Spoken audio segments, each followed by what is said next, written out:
Senhoras e senhores, bom dia, sejam bem-vindos ao segundo dia do nosso seminário. Antes de darmos início, só lembramos aos nossos participantes que precisa dar um nome ali na entrada, caso alguém tenha entrado pelos fundos, posso passar ali e dar o nome para que possa sair o certificado desta mesa também. Dito isso, então, para dar início aos trabalhos do dia de hoje, convidamos para participar da mesa temática com o tema A Formação Continuada de Professores, Propostas em Curso, a assessora em Educação na Associação dos Municípios do Oeste de Santa Catarina, a MOSC, senhora Locenir de Moura Selivan, por favor.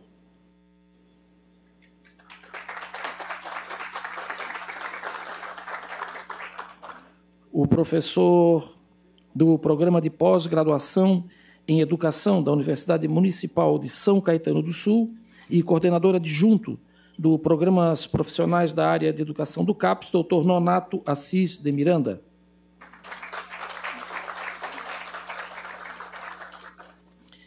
E a subcoordenadora estadual em Roraima do Programa Futuras Cientistas e coordenadora da área de ensino do CAPES, doutora Ivanise Maria Risati.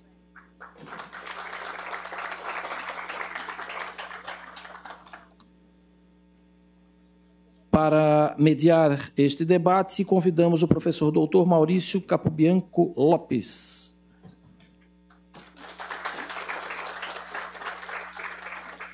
Com a palavra, então, para conduzir os trabalhos desta atividade, o professor Maurício Lopes. Bom evento a todos.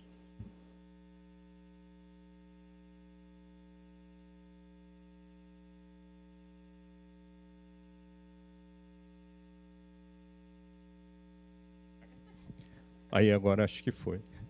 Bom dia, podemos sentar aqui rapidinho, quero apresentar vocês. Bom dia a todos e a todas. É com bastante satisfação que a gente faz essa mesa nesse evento tão importante e significativo para o estado de Santa Catarina, né? Nós temos muitas questões de formação de professores para discutir, isso ficou bem caracterizado ontem. Eu primeiro vou aqui apresentar os nossos palestrantes, né? Então, eu vou começar aqui pelo professor Nonato, que ele é doutor em Educação pela Universidade Estadual de Campinas. Ele é professor titular do Programa de Pós-Graduação em Educação da Universidade Municipal de São Caetano do Sul. Foi consultor ad hoc para avaliação dos propostas de cursos novos da área de educação da CAPES e é coordenadora adjunto dos programas profissionais da área de educação na CAPES. Também é avaliador na área de educação superior do Conselho Estadual de Educação de São Paulo e do Sistema Nacional de Avaliação de Educação Superior. As pesquisas do professor Nonato estão focadas na educação superior, com destaque para acompanhamento de egressos do curso de pedagogia e na área de educação básica em vários aspectos, né? Formação de gestores educacionais escolares, políticas educacionais, políticas curriculares, gestão escolar democrática e direito à educação. Ele participa também da Associação Nacional de Política e Administração Educacional, ANPAE, no Grupo de Trabalho de Políticas de Educação Básica e de Formação e Gestão Escolar e da Associação Nacional de Pós-Graduação em Pesquisa em Educação, ANPED. Eu simplifiquei um pouco, professor, né? Depois, se você quiser complementar, fique à vontade. A professora doutora Ivanise Maria Risati, está ali à esquerda na ponta. Ela é bacharel em Química Tecnológica e bacharel licenciada em Química aqui pela UFSC, né? Tem mestrado e doutorado em Química também pela UFSC. E atualmente ela é professora doutora titular da Universidade Estadual de Roraima. Ela foi pró-reitora de pesquisa e pós-graduação e coordenadora do Programa de Pós-Graduação em Ensino de Ciências, que é um programa profissional na Universidade Estadual de Roraima. Em 2022, ela ingressou no quadro docente da Universidade Federal de Roraima e atua como docente permanente do Programa de Pós-Graduação em Ensino de Ciências, do Programa de Pós-Graduação em Educação em Ciências e Matemática, que é a Rede Amazônica de Educação em Ciências e Matemática, REAMEC, que tem lá um doutorado acadêmico, e do Programa de Pós-Graduação em Ensino de Ciências e Matemática, o REDECIM, que é um programa de doutorado profissional. Ela é líder do grupo de estudo e pesquisa sobre divulgação científica e seus processos em espaços formais e não formais de ensino Tem experiência na área de Química, em temas como ensino de Química, espaços não formais, divulgação científica, entre outros. Ela atuou como coordenadora dos programas, adjunta dos programas profissionais da área de ensino da CAPES, e atualmente ela é a coordenadora geral da área de ensino da CAPES. E é bolsista produtividade do CNPq no nível 1E. A professora Lucenir, aqui do meu lado, ela é graduada em Pedagogia pela Universidade Comunitária da região de Chapecó, tem mestrado em Educação pela mesma universidade e tem pós-graduação em Gestão Escolar, Supervisão e Orientação pela UERGS. No ensino superior, ela atuou como docente na pós-graduação e na educação básica atuou como coordenadora pedagógica, professora e supervisora do ensino profissionalizante. Atualmente é assessora em educação na Associação dos Municípios do Oeste do Estado de Santa Catarina, a AMOSC. Tem experiência na área de educação, com ênfase em assessoria em educação, principalmente com os temas, né, discussão de elaboração de planos municipais, currículos da educação infantil e ensino fundamental, implementação de escola em tempo integral e formação continuada de professores. Bom, lido esses currículos todos, né, que é bem importante a gente saber quem são as pessoas com quem a gente conversa. Vou apresentá-los assim, a forma pensada da mesa. Se vocês notaram, o professor Nonato, ele é professor adjunto da área de educação da CAPES. A professora Ivanise, ela é professora coordenadora, né? Ele é professor coordenador dos programas profissionais. A professora Ivanise é a professora coordenadora da área de ensino da CAPES. E a Lucenir, ela está aqui como assessora da AMOSC, na área de educação. É importante a gente entender, sobretudo para quem talvez não tenha muito a ideia da pós-graduação brasileira, que nós temos várias áreas, são 50 áreas de avaliação, né? E uma das áreas é a área de educação, que está aqui representada pelo professor Nonato, e a outra área é a área de ensino. São áreas diferentes e separadas. A educação está no Colégio das Humanidades, o ensino está no Colégio Multidisciplinar da CAPES. E foi criado recentemente uma área que são dos profs, né? E o PROEB, que são os profissionais de educação básica, e os profs. Então, são 3 áreas que se aprofundam na discussão nessa relação com a escola. Não que as áreas específicas lá das ciências da vida, da matemática, da química, também não discutam a escola. Mas essas são 3 áreas fundamentais que estão discutindo e pesquisando os processos educacionais, né? Também existe uma pequena distinção sobre programas acadêmicos e profissionais, apesar que a gente espera que isso seja superado, né, no Brasil. Mas os programas profissionais, sobretudo, eles estão ligados à prática, né? Eles são muito voltados às questões mesmo de pesquisas da prática do espaço escolar.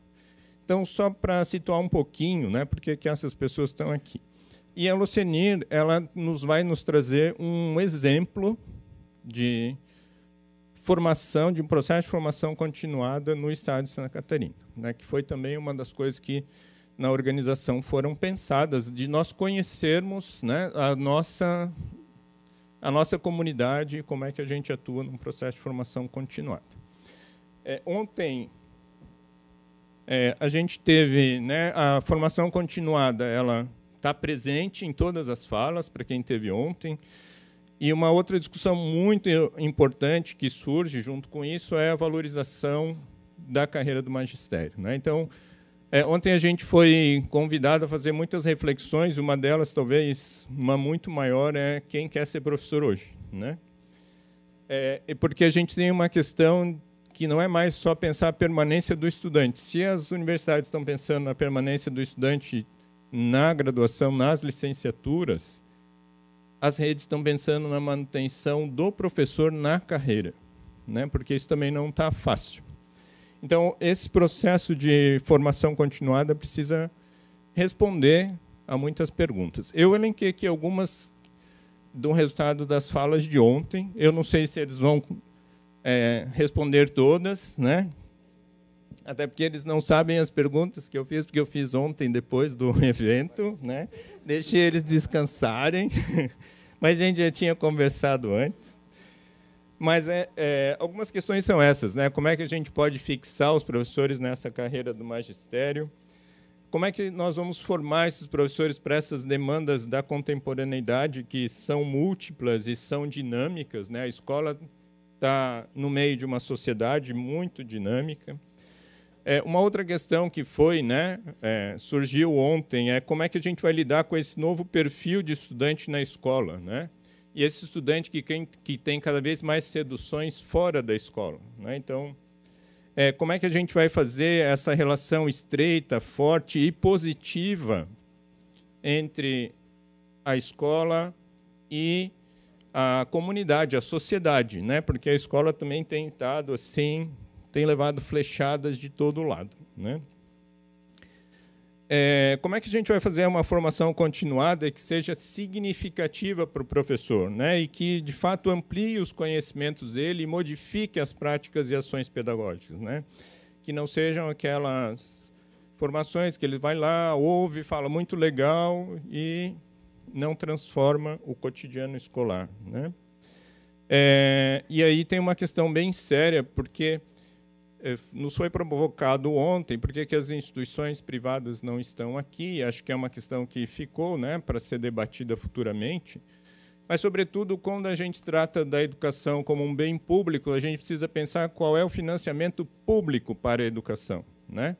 E a gente sabe que tem muitos municípios, por exemplo, com bastante dificuldade em manter programas de financiamento de formação continuada de professores, né? Então, precisamos pensar também nessa questão. Nos foi provocado com vários autores, Novo, Tardif, né, outros autores, a gente poderia citar muitos, né, e a universidade tem muito para contribuir com pesquisas sobre isso.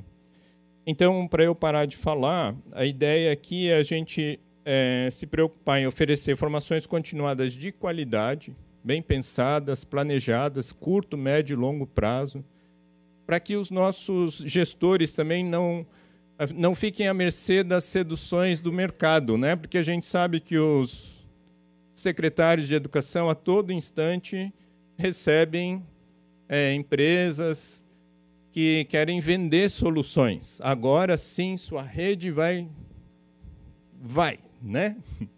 E eles estão realmente precisando de uma visão bem clara, de profissional que eles querem na sala de aula, né, para não ficar à mercê dessas seduções aí dos vendedores de soluções educacionais, né? Então, a nossa proposta aqui na mesa, né, para finalizar aqui essa introdução, é a gente pensar, então, como constituir espaços de cooperação entre instituições formadoras que realmente tenham profundidade naquilo que pensam e formam, né? Com as redes de ensino que já têm suas histórias, que já têm seus contextos, que já têm as suas práticas. Então, nós precisamos unir, né, esses esforços para levar a cabo um projeto efetivo de formação continuada de professores para o Estado de Santa Catarina. Então, a proposta dessa... assim, ontem foi falado várias vezes que estamos dando os primeiros passos. Na verdade, o Estado já teve muitas discussões, muitas políticas, muitos encontros, né? Não é nada assim que a gente não tenha, talvez, feito, mas, de fato, a gente precisa retomar essa discussão e colocar luz, iluminar essa discussão, né? E essa é a importância desse evento. Então, vou agradecer vocês pela presença. Em média, eu vou dar... vocês foram cortados na fala, mas vocês não sabem, né? Mais de 30 a 35 minutos para cada um. É pouco tempo para o professor falar. Eu vou dar lá um intervalinho lá pelo meio, de uns 10 minutos. Não tem off-break hoje, lamento, tá? Então, a gente vai ter que aguentar aqui a manhã toda. E daí, lá no final, nós vamos abrir para um debate. Tá ok? Então, essa é a nossa organização da manhã. Eu vou convidar a professora Ivanise e a professora Lucenir para a gente ficar ali na audiência, enquanto o professor Nonato abre o evento com a fala dele. Pode ser, professor? Obrigado.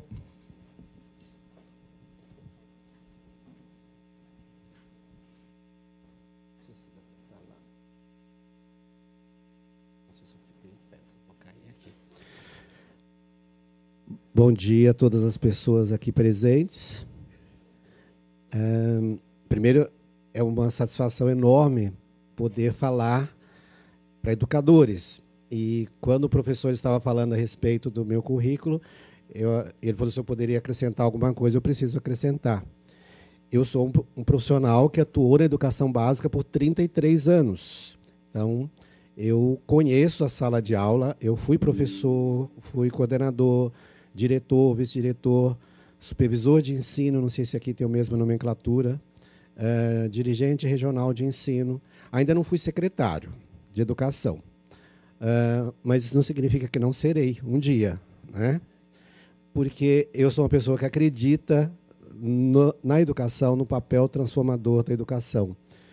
E quando recebi o convite para poder estar conversando com vocês aqui, especialmente para poder falar a respeito de formação continuada de professores, eu fiquei contente e, ao mesmo tempo, preocupado, né? Porque nós vamos falar especialmente de formação continuada de professores. Vocês estão aí com propostas em discussão, propostas em curso, e aí, evidentemente, que a gente precisa articular a fala com a questão da formação continuada, desculpa, com a formação inicial de professores.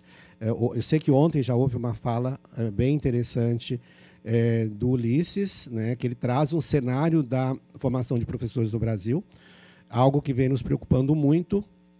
E aí, talvez em decorrência disso, que nós precisamos falar da formação continuada, né? Bem, eu organizei minha fala com base no sentido de colocar um pouco a respeito, né, do que a gente pensa. Espera só um minutinho. Ok. Vejam só. Quando a gente pensa, quando a gente imagina a formação continuada de professores no Brasil, é importante a gente colocar que, na verdade, nós ainda não temos uma política pública de formação continuada de professores no Brasil, não na perspectiva do governo federal. Infelizmente, nós não temos. E até mesmo a formação inicial de professores no Brasil, ela vem passando por várias rupturas, né? Vários processos de continuidade, descontinuidade, e o que tem gerado muita preocupação, né?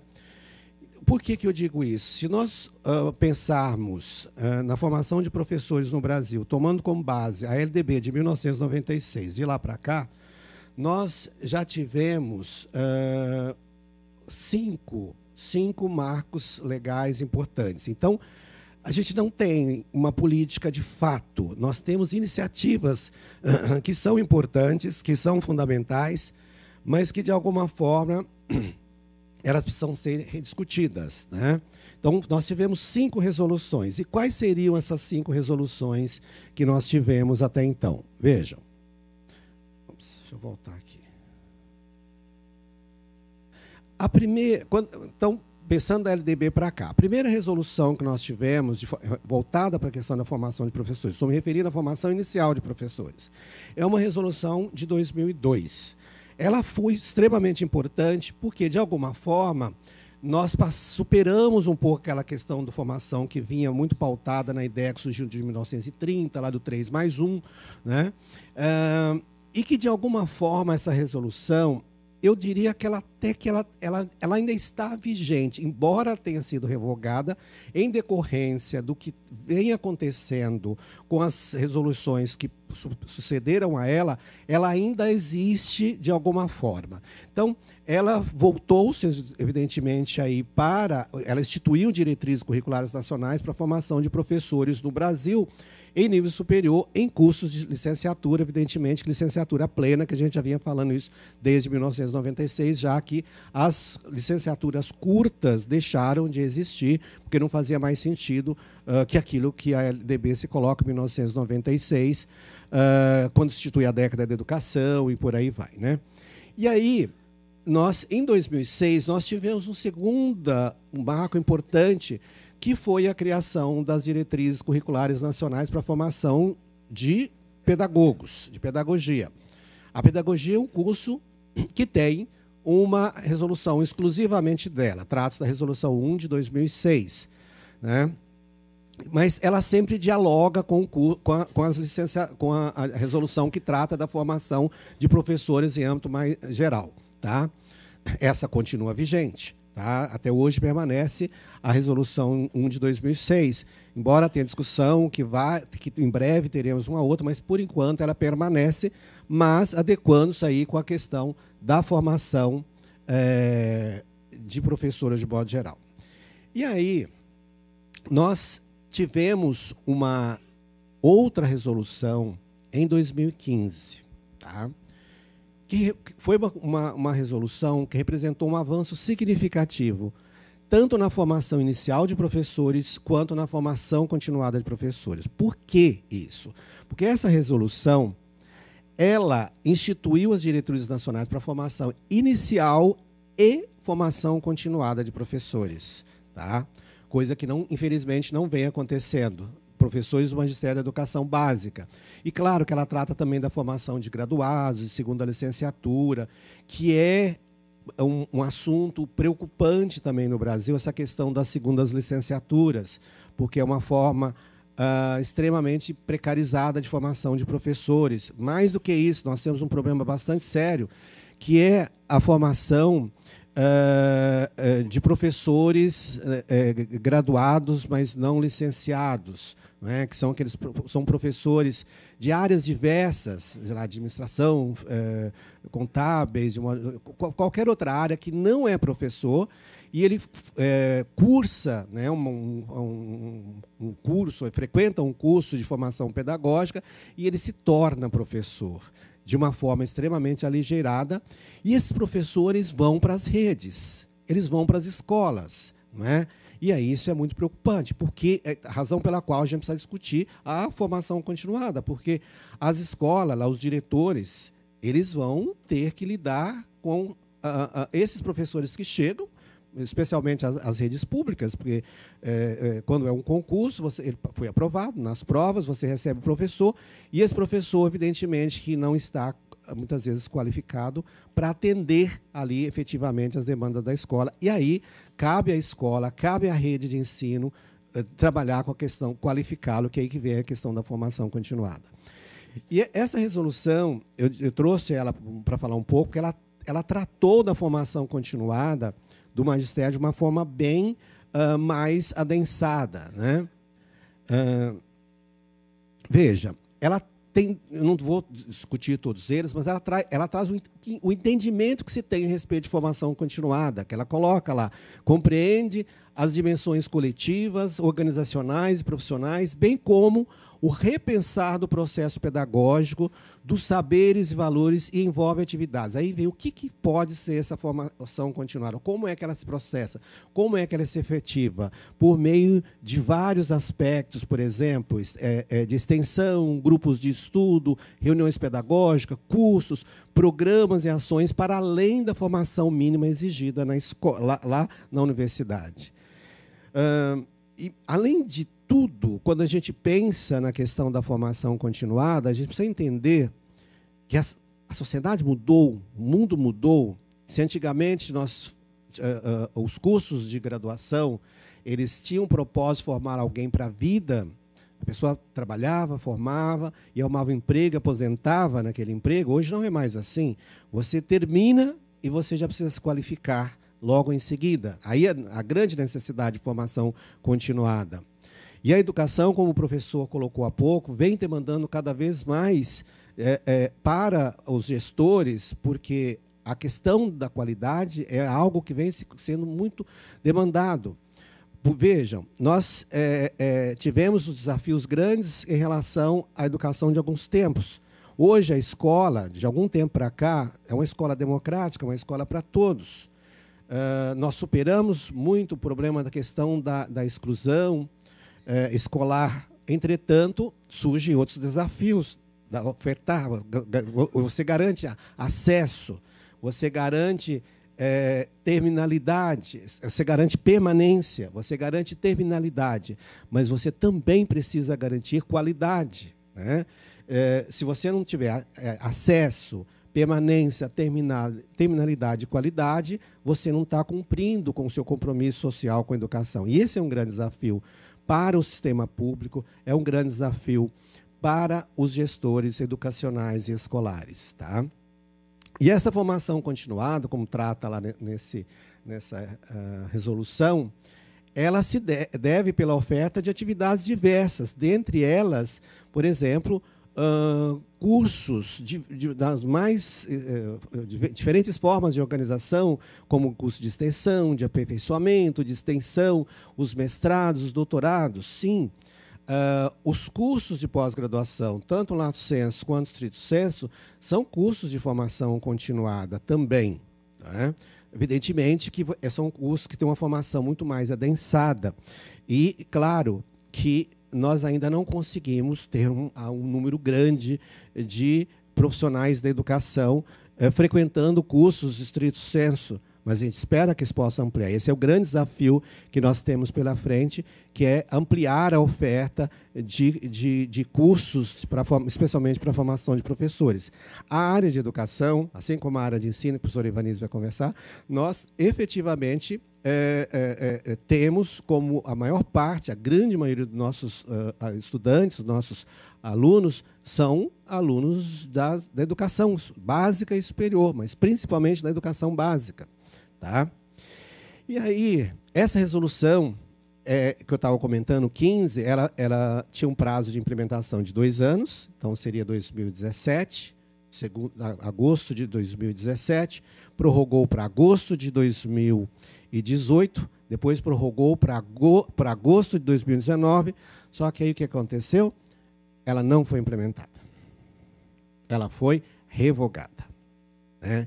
Estudamos, discutimos, foi muito tempo de discussão, proposições, reorganização de projetos pedagógicos, adequações, mas ela foi revogada. Foi revogada pela resolução 2 de 2019. Tá?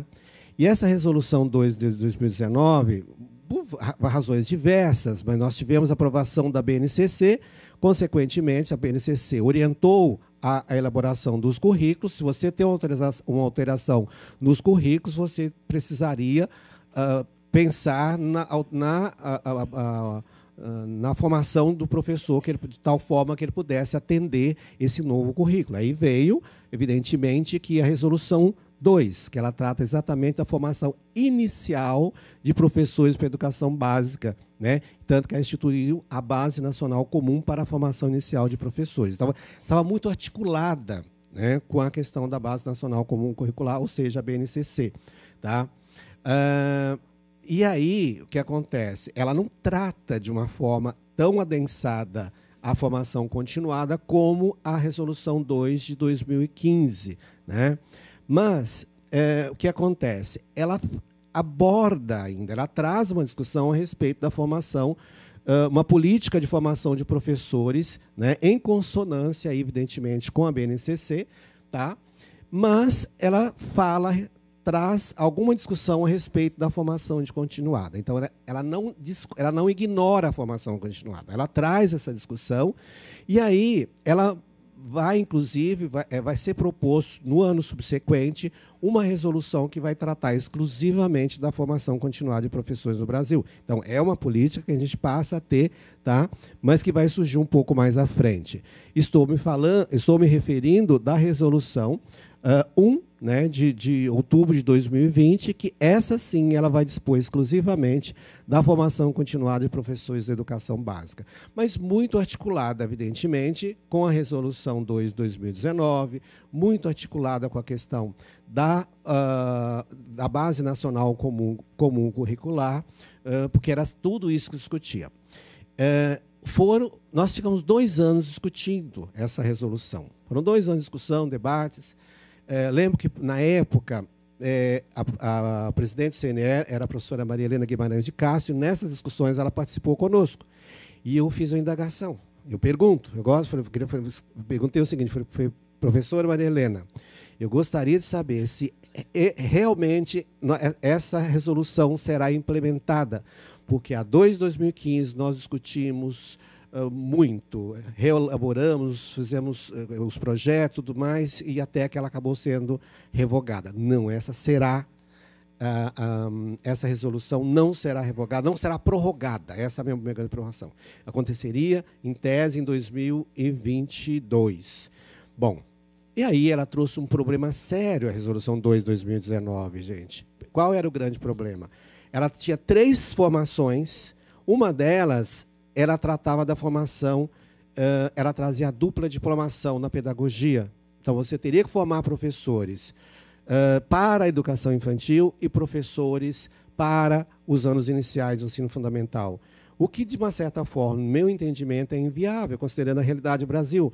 Um professor cursar 4 anos, né, de pedagogia para a educação infantil, mais 4, ou ele tinha que decidir, ele fazia uma coisa ou outra. Isso, né? E para os anos iniciais, considerando a realidade nacional, é um problema. E aí surgiram muitas situações, depois veio uma nota técnica explicando como poderia ser implementado, e aí ela foi prorrogada. Tá? Ela foi prorrogada, né? E aí o que aconteceu? Em tese, essa resolução deveria entrar em vigor até março desse ano. Mas aí o que aconteceu? Ela foi revogada também. Tá? Então, toda a discussão, aí juntou um grupo novo, discussão, e nós acreditávamos que talvez fossem recuperar a resolução 2 de 2015, por questões políticas, pela não aceitação da 2 de 2019, porque ela trouxe uma proposta muito voltada para a questão das competências, foi muito criticada, e também essa questão ela gerou muitos problemas para a implementação dessa formação. Tá? E aí ela acabou sendo revogada. Gente, ela acabou sendo revogada pela resolução, que é essa quinta e última que eu comentei com vocês, agora muito recente, resolução 4 de maio de 2024. Ela é recente, entrou em vigor agora no dia, a partir de julho, ou seja, nós estamos falando de algo que tem 1 mês e pouco que foi instituído, que ela trata, né, ela institui, ela dispõe sobre as diretrizes nacionais de formação inicial de professores para o magistério da educação básica. Cursos de licenciatura, formação pedagógica para graduados não licenciados e cursos de segunda licenciatura. Bom, não é o propósito tanto de falar a respeito dela, mas o que eu coloco para você é o seguinte, ela não traz nada, quase nada a respeito de formação continuada de professores no Brasil. Eu fiz uma busca, a palavra formação continuada aparece apenas 2 vezes na resolução. Tá? E significa que, de alguma forma, mais uma vez, nós vamos estar deixando a cargo dos estados e dos municípios a responsabilidade pela proposição de políticas de formação continuada de professores. Tá? Vejam, por que eu digo que nós não temos? Porque, mais uma vez, essa resolução, veja, ela está revogando, tá?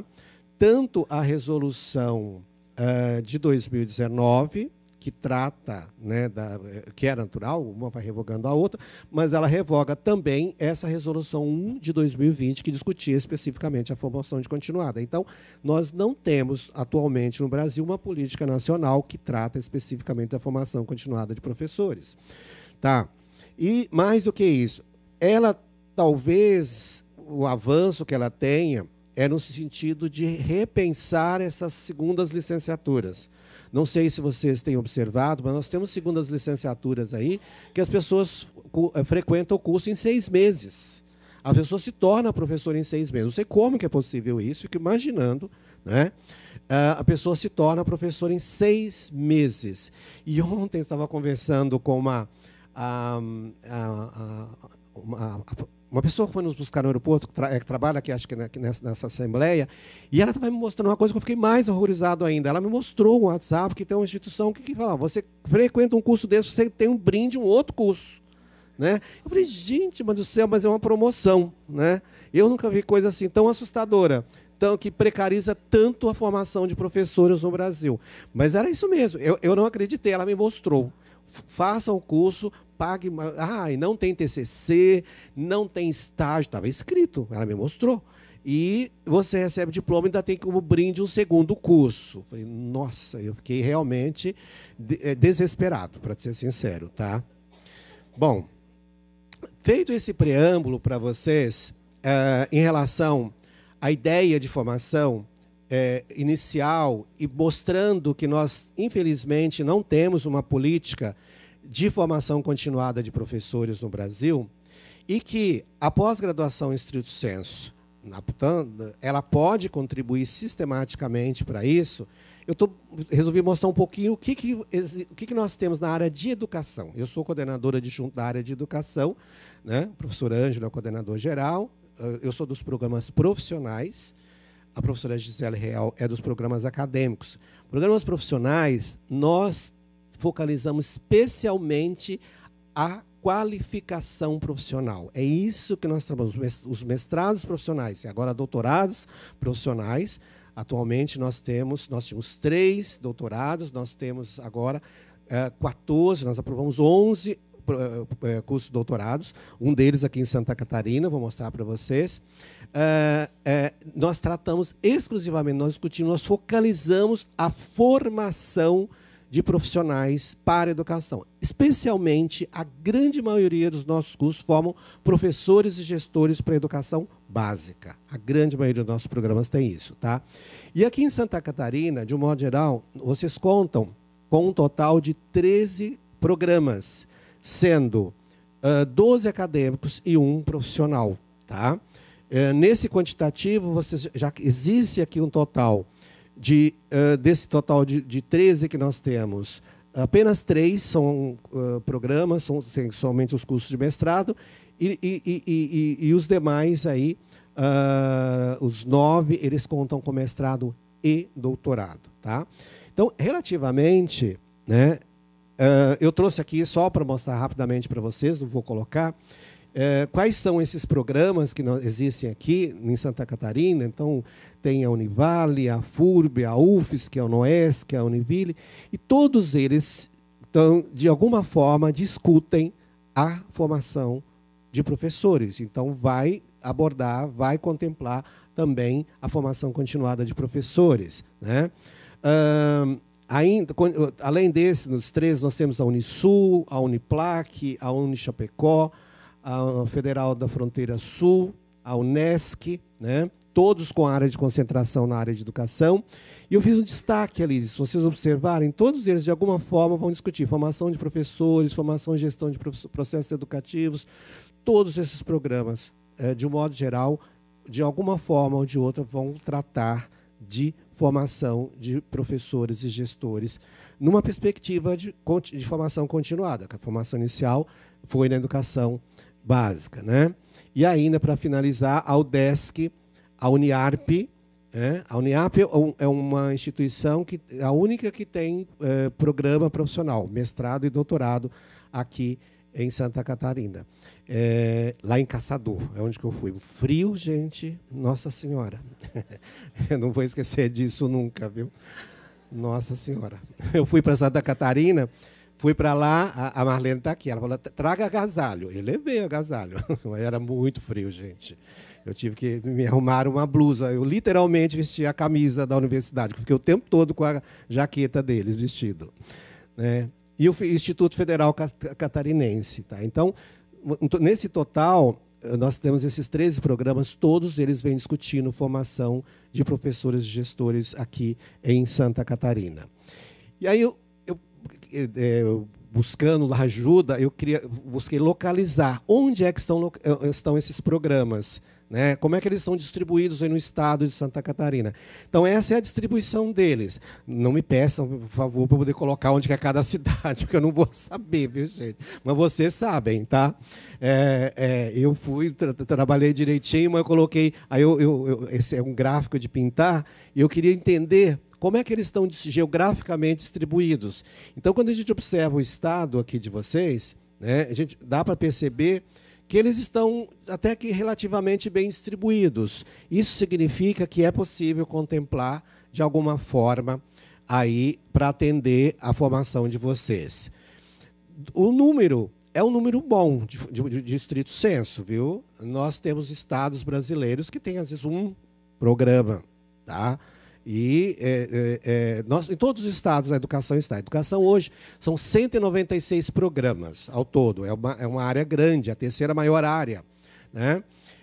Mas nós temos ainda grandes desafios, mas esses grandes desafios para criar cursos novos é nas regiões mais assimétricas, que é a região centro-oeste, norte e nordeste. Nordeste até que vem crescendo sistematicamente, mas norte é um grande desafio ainda, né, para a criação de cursos novos. Tá? Então, é aí que estão localizados.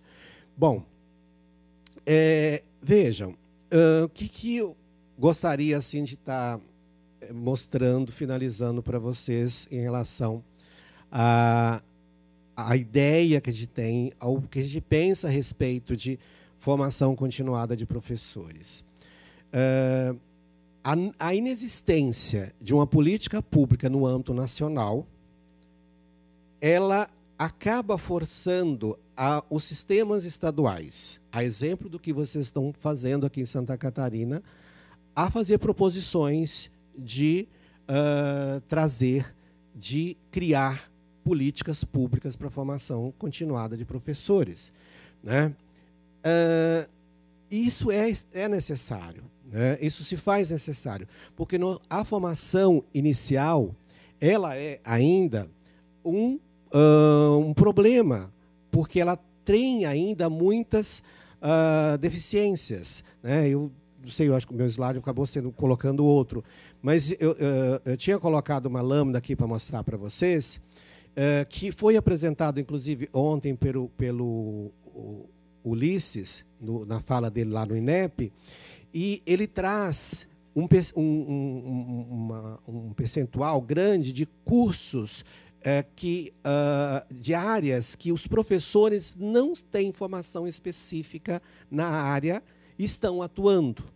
Esses são os professores que demandam mais formação continuada. Então, algumas áreas, as áreas, por exemplo, de física, química, matemática, né, são as áreas mais desafiadoras. Eu me lembro bem, eu trabalhei muitos anos na Secretaria de Educação de São Paulo. Nosso maior desafio era conseguir professores para esses componentes curriculares. Eu lembro quando eu trabalhava nós temos um processo de atribuição, deve ser parecido aqui, de aulas. Então, você começa a fazer a atribuição, e as que mais sobram, aulas que mais faltam professores, são professores de química, física e matemática. E aí, é o seguinte, química, então, gente, é a mais difícil. Muito, ela vai falar disso, era muito difícil. Eu era diretor de escola de anos finais, de ensino médio, então, quem que vem lecionar a química é um professor, porque quem faz química efetivamente, ele vai para a indústria, né? Muitos vão.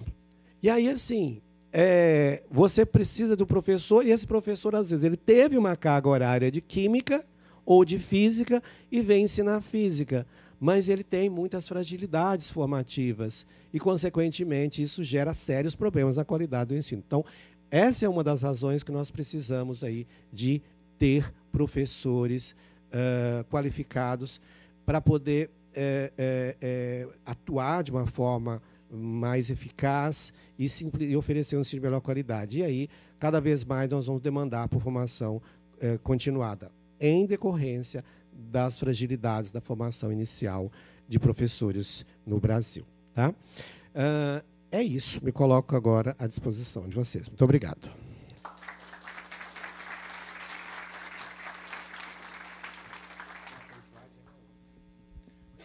Professor, a gente vai fazer a próxima apresentação. Aí, no final, nós vamos fazer o debate, tá ok? Professor Ivanise, então, convidada a fazer a sua fala. Se quiser ficar aqui, o senhor não tem problema nenhum. Bom, obrigada. Bom dia a todos e todas. Acho que os meninos vão colocar lá.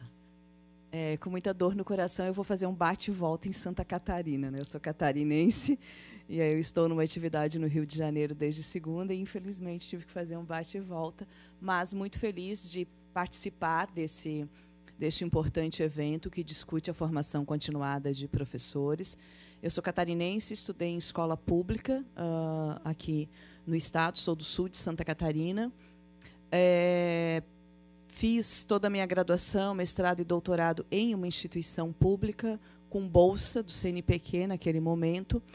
E aí eu destaco, e sou, né, docente de instituição pública de ensino superior, atuo com formação de professores de escolas públicas em Roraima, um estado periférico, e eu acho muito importante quando a gente valoriza a educação pública. E a gente só vai conseguir valorizar a educação pública quando a gente conseguir mobilizar a sociedade para defender a escola pública. Enquanto a gente não conseguir mobilizar a sociedade, não adianta a gente pensar e discutir formação continuada, porque ela, infelizmente, vai continuar no papel, ou, como muito bem o Nonato colocou, as boas propostas vão morrendo, né? E a gente vai tendo a introdução do interesse privado dentro do maior fundo, maior recurso financeiro que nós temos no Brasil hoje, é o Fundo Nacional da Educação. Então, infelizmente, quando se pensa na privatização da escola pública, na militarização da escola pública, o que a gente está fazendo é minando o espaço público que as pessoas deveriam ter acesso. E se não fosse a educação pública brasileira, o número de analfabetos nesse país seria altíssimo. A quantidade de graduados e pós-graduados seria mínima. Então, nesse sentido, eu inicio a minha fala falando: vamos valorizar e vamos lutar pela educação pública, porque, como já dizia Darcy Ribeiro, né, ele tentou alfabetizar as crianças, criar universidades com qualidade. Infelizmente, ele fracassou. Mas ele fica muito feliz de ter sido fracassado, porque ele não está do lado daqueles que ganharam nesse processo. Então, que a gente também pense em lutar cada vez mais para a valorização da educação pública. E também valorização da mulher, né? Eu estou, no momento, sou coordenadora da área de ensino, uma das áreas de avaliação dentro da CAPES. A CAPES é a fundação que pensa, né, e acompanha os programas de mestrado e doutorado no país. E, a partir de mais ou menos 2008, se eu não estiver enganada, ela começou também a pensar na educação básica, né? Na formação de professores da educação básica, o PARFOR, o PIBID, né, provavelmente muitos de vocês que são professores ou passaram pelas licenciaturas, conhecendo o PIBID, PARFOR, a residência pedagógica, então, trazendo esse olhar para a formação de professores. E é a primeira vez que a área de ensino tem 3 mulheres à frente dela. É uma área que surge em 2000, como ensino de ciências e matemática. Naquele momento, a área foi pensada justamente para pensar a formação dos professores da educação básica na área de ciências e matemática, que é uma área que o Brasil ainda patina muito, infelizmente. E aí essa área surge, e aí depois de 24 anos, então é a primeira vez que nós temos mulheres à frente da área. Até então, nós só tínhamos uma coordenadora geral.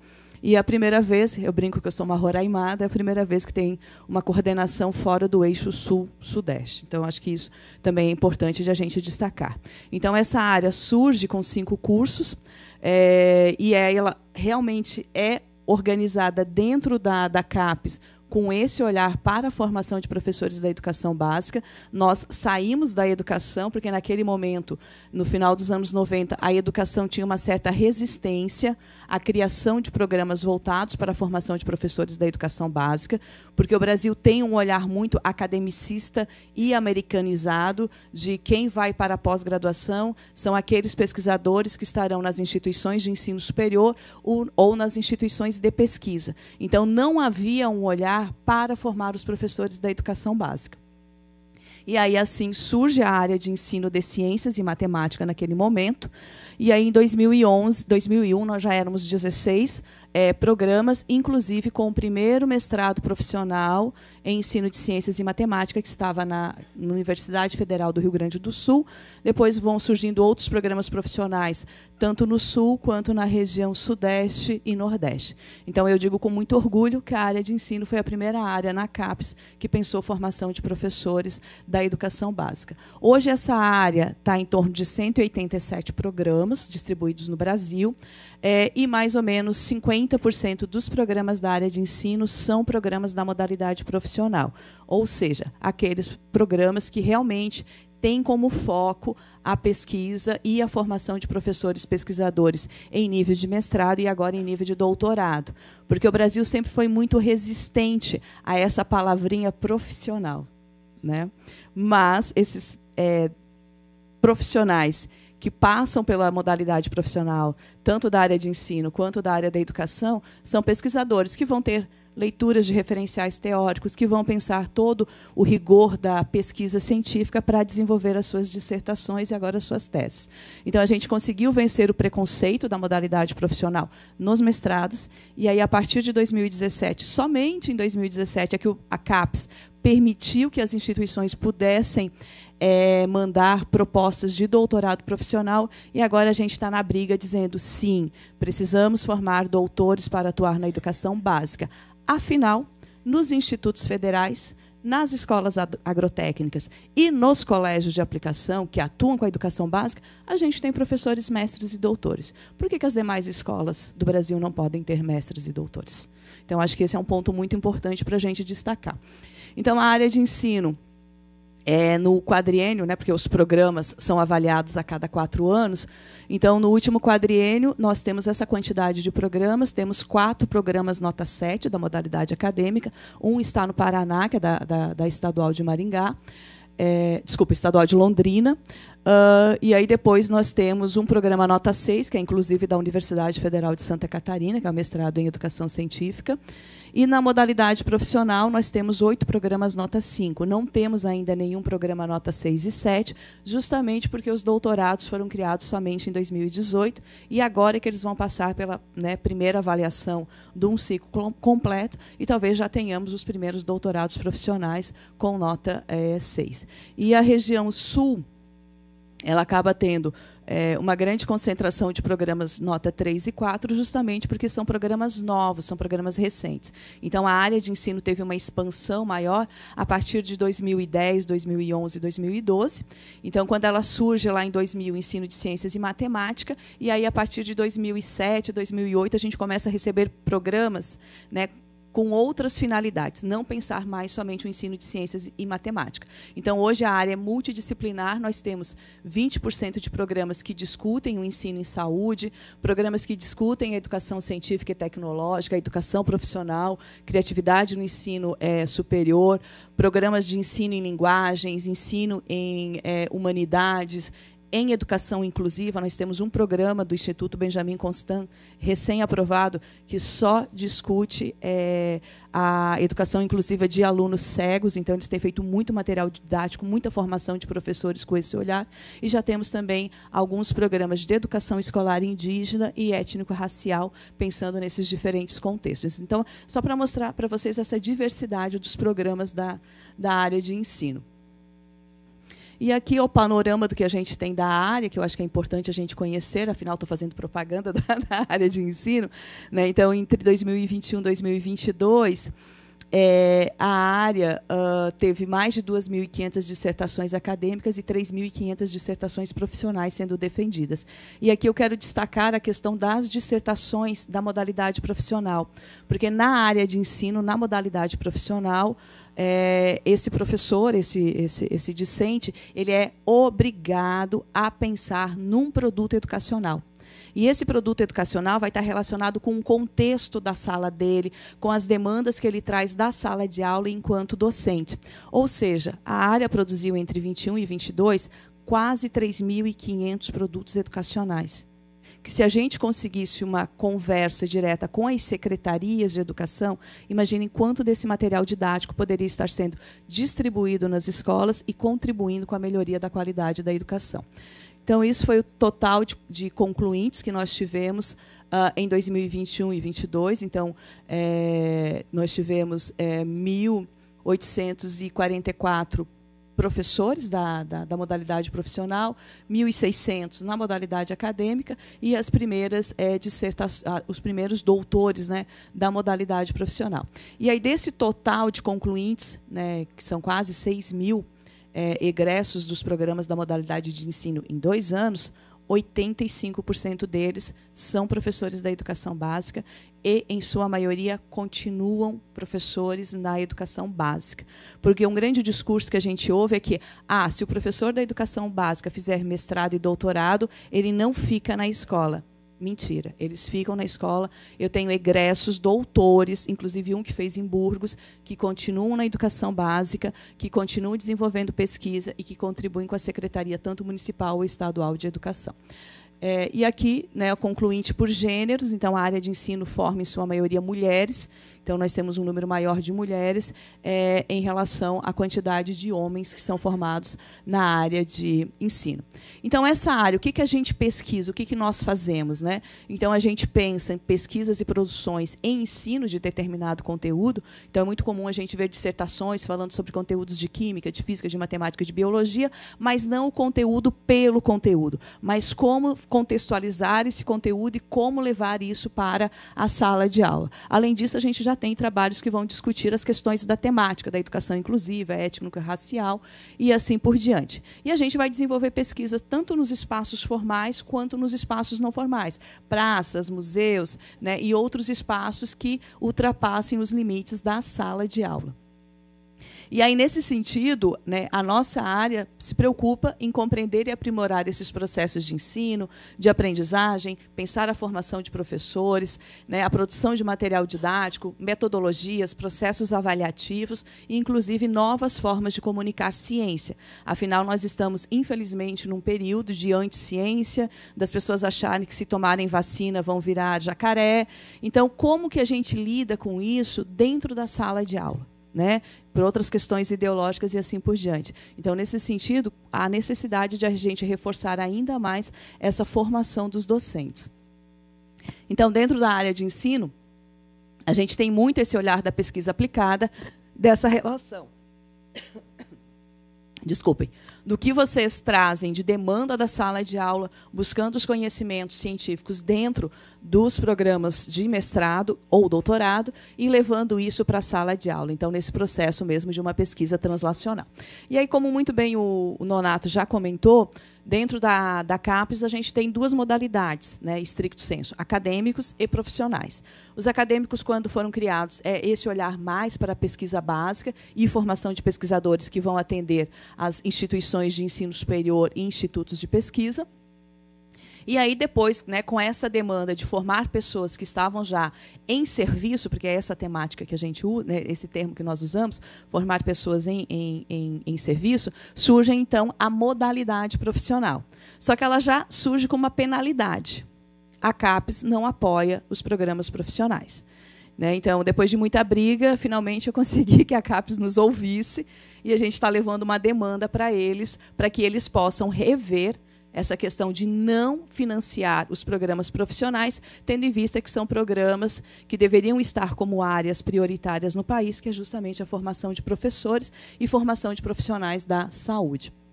Então, a única diferença do profissional para o acadêmico é que ele continua em serviço, não recebe bolsa, tá?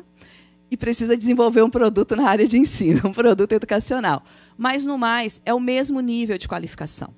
O mesmo nível, o mesmo título. Ele vai receber o título de mestre em, doutor em, sem essa palavrinha profissional ou acadêmico. Então, ele, de um mestrado profissional, ele pode ir para um doutorado acadêmico, ele pode fazer um concurso público, ele pode ter progressão na carreira, porque ele vai ter o mesmo título, o mesmo grau. Então, já há um movimento, inclusive, do Conselho Nacional de Educação, de não usar mais essa diferenciação entre acadêmico e profissional e utilizar apenas o termo estricto sensu, que eu acho que é o mais justo e o mais correto. Né? Então, o mestrado profissional e agora os doutorados, eles vêm, né, para responder a uma necessidade socialmente definida de formação profissional, né, de uma natureza diferente da propiciada pelo mestrado acadêmico. E aí, o que a gente espera do doutorado profissional? Eu tenho conversado isso muito com o Ângelo, né? Uma modalidade nova. Então, a gente agora precisa, é um desafio que todas as áreas, em especial o ensino e a educação, têm, e também a área 51 do PROEB, é pensar qual vai ser essa diferenciação entre o mestrado e o doutorado da modalidade profissional, enquanto nós tivermos essa essas diferenciações e, em especial, qual vai ser o diferencial do produto educacional do mestrado para o doutorado. Então, nessa direção, né, e eu acredito muito nisso, que o doutorado profissional ele será um marco na melhoria do ensino no Brasil, mas a reação está sendo forte em relação aos doutorados. Né? E aí, como eu falei do produto educacional, que é uma característica da área de ensino, o que seria esse produto educacional? Então, é um produto que é gerado pelo discente, que 80% das nossas dissertações e teses são professores da educação básica, onde eles vão trazer questões relacionadas à sua atividade profissional. E, a partir dali, elaborar um problema de pesquisa, trazer todo aquele conjunto do que a gente espera de uma pesquisa em nível de mestrado e doutorado, para poder responder a esta pergunta que está relacionada ao campo da prática profissional dele. Tá? Então, só para vocês terem uma ideia do que seria. E aí, dentro da nossa área, da área de ensino, não tem como o nosso professor da educação básica desenvolver a sua dissertação e teses sem fazer uma pesquisa aplicada, sem conversar com a realidade da sala de aula. Então, essa é uma obrigatoriedade. E aí, dentro do que a gente desenvolve de produtos educacionais, a gente tem uma gama enorme, material didático, tecnologia social, eventos, né, feiras de ciências, mostras científicas, mostrando qual é o potencial desses eventos na alfabetização ou na educação científica dos alunos, produções de comunicação, cartas, curso de formação de professores. Então, a área, no quadriênio passado, nos últimos 2017 a 2020, ela elaborou mais de 15 mil produtos educacionais. Né? E, infelizmente, menos de 1%, menos de 0,1% deles saem dos nossos programas e chegam até a escola. Então, hoje, eu acho que é um grande gargalo. Além de a gente pensar a formação dos professores, é fazer com que todo esse conhecimento que é produzido dentro dos programas seja efetivamente aplicado na sala de aula. Porque não adianta a gente fazer pesquisas na sala de aula, para a sala de aula, e depois a gente não conseguir incorporar os resultados dessa pesquisa. E aí os nossos produtos vão discutir a educação indígena, a educação quilombola, a educação do campo, as ciências da natureza, o movimento CTSA, né, as questões étnico-racial. Então, trazendo a diversidade da sala de aula que o professor encontra hoje. Né? A questão da diversidade, a questão dos objetivos do desenvolvimento sustentável, não podemos virar as costas para as mudanças climáticas e como que a gente pode abordar isso na sala de aula, né, preparando melhor esse professor, a fatídica Base Nacional Comum Curricular, a questão do novo ensino médio, como que a área de química, física, principalmente, vai dar um jeito de dar uma chutada no novo ensino médio e a gente consiga trabalhar as questões envolvendo esses conceitos e esses conteúdos com uma diretriz que acaba prejudicando muito a formação de professores inicial, tanto nas licenciaturas em Química e em Física. E aí, principalmente, a questão da escola inclusiva. Então, nessa direção, a gente precisa pensar quais são os impactos dos nossos programas de pós-graduação. Né? Então, quais são os principais impactos dos programas que são percebidos pela pós-graduação? Será que a gente está desenvolvendo pesquisa somente para nós, pesquisadores, que estamos lá na universidade? Ou a gente está conseguindo transferir isso para a sociedade, para a escola, para que ela consiga perceber? Né? Que tipo de impacto é percebido pela sociedade, pela escola, pela comunidade naquele entorno? Ele está alinhado com a identidade do programa? Se é um programa profissional, ele está desenvolvendo uma pesquisa aplicada ou a gente está numa pesquisa mais no campo acadêmico? E esse impacto, ele teve relevância, foi percebido, ou a gente simplesmente contribuiu para que aquele professor tivesse o título de mestre, o título de doutor, e ele não conseguiu levar isso para a sua prática profissional?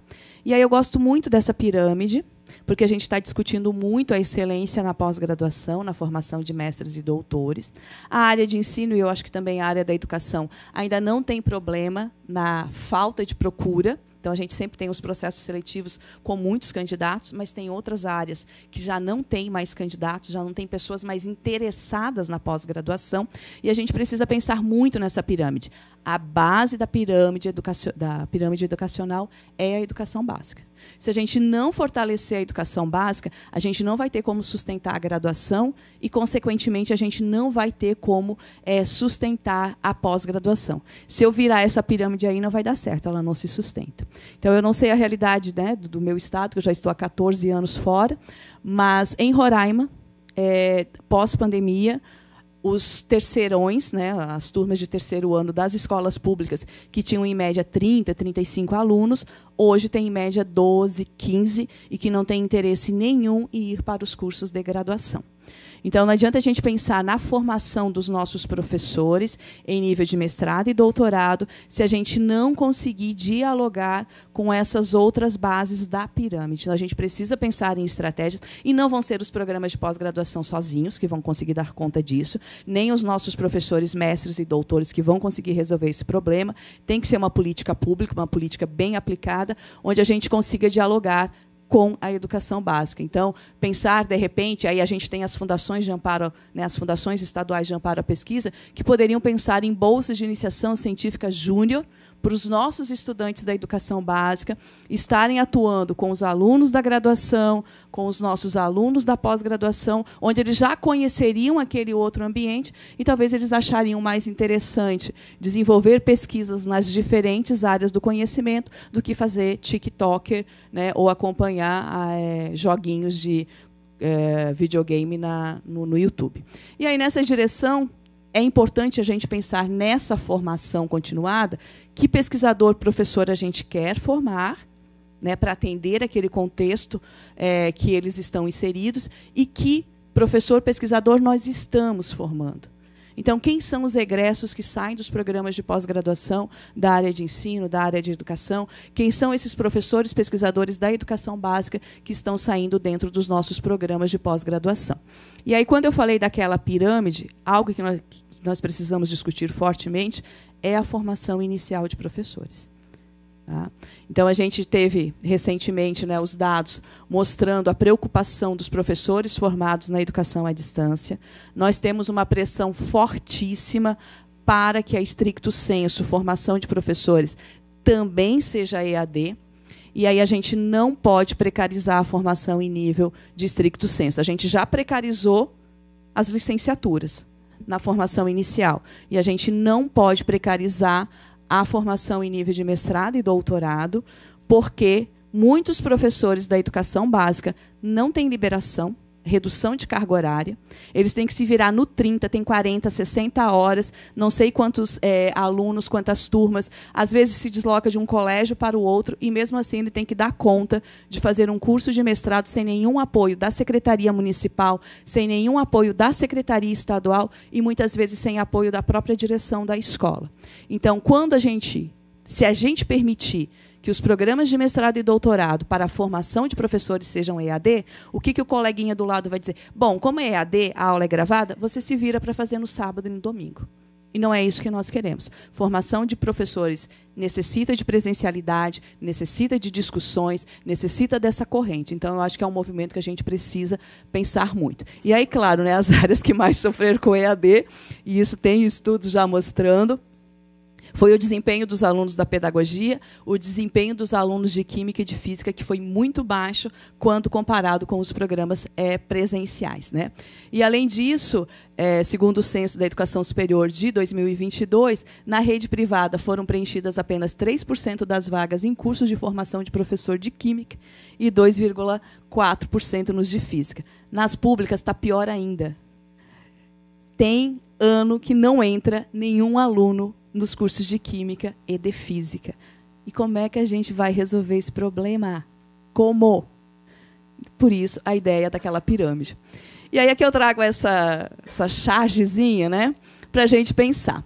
Pessoal, segundo a prova do MEC, o ensino médio está muito ruim. E a gente está vendo o IDEB. E esse IDEB aqui ainda não é o item. A gente vai ver no próximo IDEB como ele vai cair.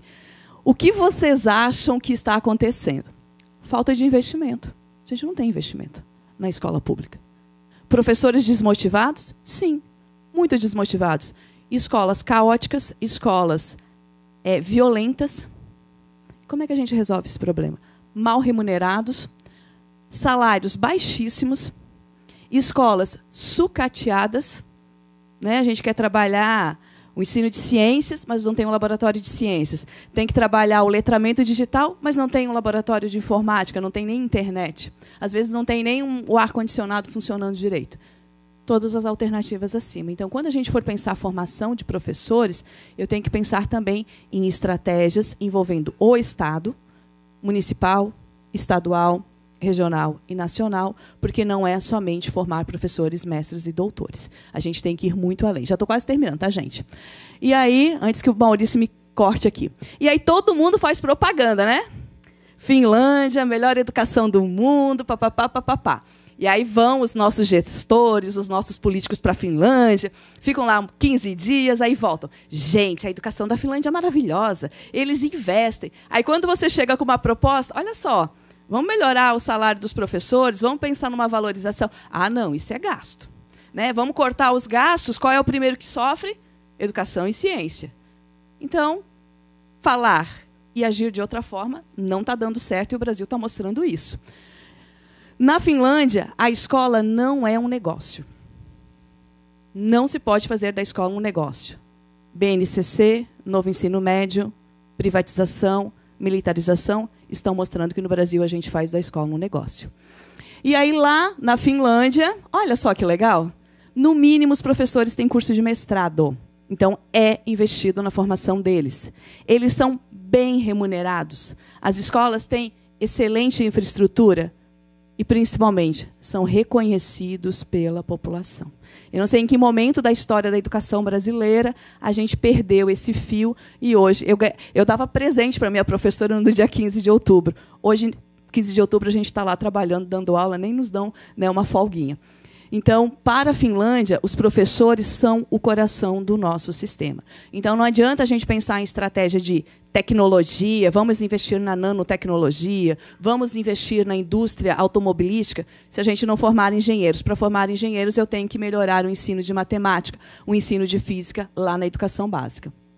Né? E aí a gente tem outros exemplos, né, da América Latina, inclusive, talvez alguém diga assim, ah, mas a Finlândia, olha o PIB da Finlândia, olha onde é que ela está. Mas Cuba é considerado o melhor sistema educativo da América Latina. Ah, não, mas aí você quer ir para Cuba, né? Não, tudo bem. Então eu vou falar de Sobral. Vamos vir para o Brasil. Sabe por que Sobral é destaque? Porque eles começaram há mais de 20 anos atrás pensar no básico, no feijão com arroz. Qual é o básico? Tá? Melhorar a infraestrutura das escolas, melhorar a formação dos professores, a valorização deles. Ué, é tão difícil assim? Em Roraima, a gente está fechando escolas. Não sei a realidade de Santa Catarina. Então, no final da década de 90, a rede municipal estava totalmente desestruturada, níveis altíssimos de abandono, distorção e idade séria e ausência de professores habilitados. Então, primeiro eles fizeram um diagnóstico. Tá? E aí agora vamos para as ações. Construção de novas escolas, reforma, ampliação, nucleação de escolas, acabando com as salas multisseriadas. Ainda temos sala multisseriada. Como é que o professor vai dar conta, mesmo que ele seja um doutor em ensino ele não vai dar conta de uma turma multisseriada? Não tem como. Formação superior para os professores sem habilitação, realização de concursos públicos, tanto para professores, os diretores são eleitos por competência acadêmica e não por indicação política. Né? Havia até diretor de escola analfabeto, no caso de Sobral, e a alfabetização de todas as crianças na idade certa. Então, eles trabalharam basicamente com 3 eixos: gestão escolar, fortalecimento da ação pedagógica e valorização do magistério. Então, se a gente quer uma política de formação de professores continuada em Santa Catarina, não dá para pensar só em formar mestres e doutores, se a gente não atuar em todos os eixos estratégicos para fortalecer a educação. Gente, depois, se vocês quiserem, podem, né, eu posso compartilhar. E aí, trazendo para Santa Catarina, nós temos apenas 3 programas na área de ensino. O ensino de Ciências Naturais e Matemática da FURB, em Blumenau, um programa nota 4. O programa Educação Científica e Tecnológica da UFSC, é um programa acadêmico nota 6, e o ensino de Ciências, Matemática e Tecnologias da UDESC em Joinville, também nota 4, mestrado profissional. Então, no momento, a gente está ainda precisamos vencer a assimetria de programas na área no sul do estado, no meio-oeste e no oeste catarinense. E aí, recentemente, a gente aprovou os 2 primeiros doutorados da área aqui no estado de Santa Catarina, em Blumenau e em Joinville. Então, a gente tem essa possibilidade. Outro detalhe dos programas profissionais da área é que, normalmente, eles ofertam as disciplinas condensadas em 2 dias da semana para facilitar justamente o deslocamento e a alteração. Aqui, o que eu quero deixar de recado é: não adianta só pensarmos em formar mestres e doutores. Se a gente não melhorar a infraestrutura da escola, se a gente não pensar no material que atenda às necessidades do professor, se nós não pensarmos na valorização profissional e financeira, porque todo mundo quer ganhar bem pelo serviço que a gente faz. Tá? E aí eu encerro aqui mostrando, né? A minha mãe fica em desespero quando vê o jornal, vendo para onde eu fui, mas eu agradeço muito a minha ida em Roraima, porque eu tive a possibilidade de desenvolver trabalhos e pesquisas com o contexto da educação ribeirinha e da educação do campo e da educação escolar indígena, pensando na formação de professores dentro daquela realidade, dentro daquele contexto. E lá a gente começou um trabalho piloto no município chamado Alto Alegre, com feira de ciências, onde também nós tínhamos professores que mal e mal tinham a graduação. Então, a gente faz formação com esses professores na perspectiva da aprendizagem baseada por projetos, para eles organizarem feiras de ciências, porque aí a gente pensa na educação científica dos estudantes. E hoje o município de Alto Alegre se destaca nas feiras estaduais, internacionais e, em sua maioria, todos os professores buscaram qualificação. Mas a gente teve uma parceria muito forte com a Secretaria Estadual de Educação. Se a gente não tivesse tido esse apoio da Secretaria Municipal de Educação, a gente não ia conseguir desenvolver. Então, é nessa direção. Pensar em formação de professores envolve pensar em incluir outros parceiros importantes. E é necessário que o Estado discuta isso como política, não como politicagem. Os professores, né, a gente sempre ouve aquela frase, os professores não são ouvidos. Não, a gente não. Os professores não têm voz, eles têm. O que eles não têm são ouvidos para ouvi-los. Então, eu espero que esse evento não fique só registrado no canal do YouTube ou na TV, mas que daqui realmente saiam propostas voltadas para a formação de professores, e tanto a área de ensino quanto a área da educação estão aqui para colaborar. Muito obrigada, e aí ficamos à disposição.